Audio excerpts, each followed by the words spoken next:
Today we're reviewing the seed sprouting jar.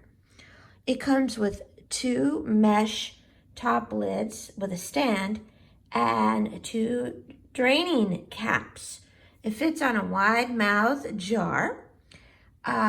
Basically what you do is you add 2 tablespoons of seed for sprouting of your choice. These are broccoli seeds.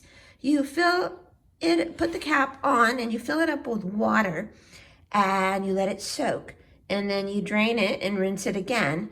I do it a couple of times a day and drain it, and then any excess water comes out in the cap, as you can see.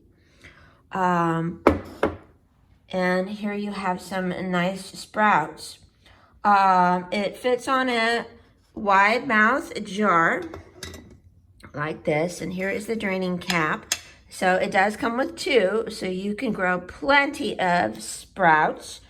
I am looking forward to having a tuna fish sandwich with my broccoli sprouts, and you can put it on a salad or whatever your choice is. It works out really well. The mesh lid is very strong and sturdy. Overall, I'm really happy with the seed sprouting kit, and I look forward to enjoying all kinds of different sprouts.